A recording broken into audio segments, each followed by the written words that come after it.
I feel bad for the fan base because Lafemina sold him on a vision. He recruited him because he knew he had a problem. He recruited him because he knew Bruce Allen could not handle the football and the business operations, and because things were sour and because the returns were bad and so on and so forth. Well, part of the reason why the returns are bad, you just compared it to Ted Leonsis. I mean, Ted has been critical of the fans over the years at times.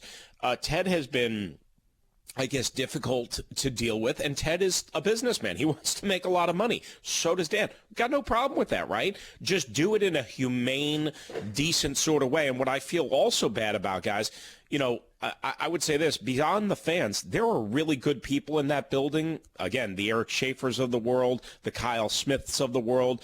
Even, I believe, Jay Gruden is a pretty good guy on the football side. People that And there are really good people behind the scenes that are literally fearful. I mean, I heard from a bunch of them yesterday.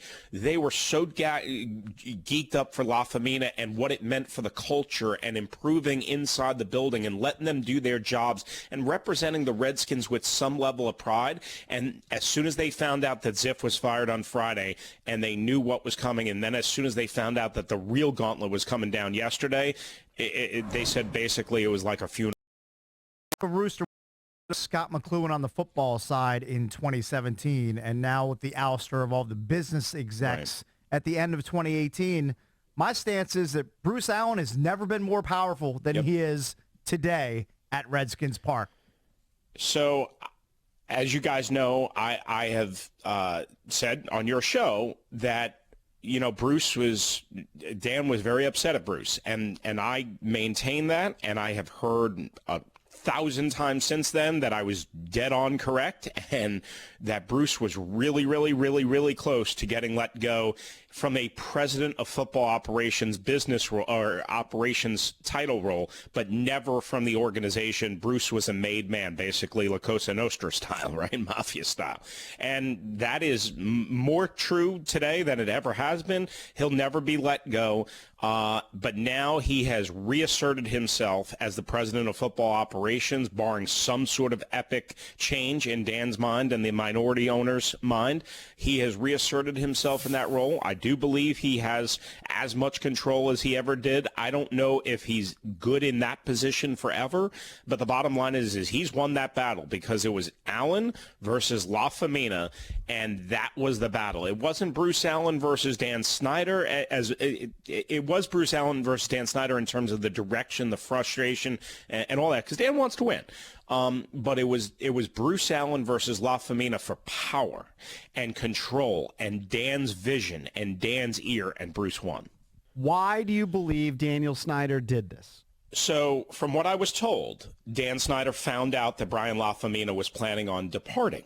See, this is the thing that I'd been hearing, and I think others had been hearing for a while, that Brian Lafemina was so upset, so angry about a number of different situations that Brian Lafemina had basically decided, this isn't working. I have to get out of here. This sucks. And I believe what I was told was that Lafemina had planned his departure on his own volition, and from what I understand, Dan found out about it, and before Lafemina could quit and ultimately make Dan look only like the bad guy, Dan and Bruce came up with this plan of, we're going to make them look bad just as well. We're going to show them that we're the bosses, that we're the sheriffs in control. So that ultimately is part of the reason why they did that. Just to add another layer of context, I was told things really kicked into gear the day actually Alex Smith got injured. There was apparently a leadership council meeting of the organization and several high-level VIPs and sponsors and all that at the stadium, that morning. And Dan Snyder was there, and Dan Snyder held shop and was signaling out and saluting all these various executives, Jane Rogers, who deserves all the praise in the world, and all of these people. And Lafemina was there, and he never looked at Lafemina, and he never signaled Lafemina out. And Lafemina, from what I understand, what I was told, took that and said, oh boy, this is just as bad as I thought it was. And the friction was real, and it never got better from there. And 2 days later, they added Reuben Foster, which was another disaster, and then another disaster on top of another disaster. We're joined by Chris Russell, 106.7 The Fans Redskins Insider. You can follow him on Twitter at RussellMania621. Can you do some digging for me? Because I'm too lazy to do it. I don't have any sources. And please let me know. I'm praying that Ziff and Lafemina and the other execs had a bunch of money left on their deals. And I'm praying that they walked out of Redskins Park just with big bags of cash over their shoulders. I mean, I don't know specifically because none of those guys will talk yet. Yeah. And but they may I not would be able, by the way, they may not be able to. They may have Right. non-disclosure agreements. Exactly. I would be stunned if those guys walked away because, again, they weren't fired for conduct detrimental to a team, something that would violate a contract, even though I'm sure that's what the argument that, Dan and Bruce will cook up and they'll, try and win some sort of grievance like, basically they did against McLuhan. The only difference is they actually had evidence and they actually had proof that, yes, Scott McLuhan was basically being, not doing his job and conduct detrimental to the organization. I don't, as far as everything I know, there's nothing there. There's no skeletons in the closet or anything like that. Those guys are walking away with a lot of money. And that was, again, part of this. They looked at the amount of money that they invested in those four guys, just those four guys that got booted over the last couple of days and officially yesterday, right?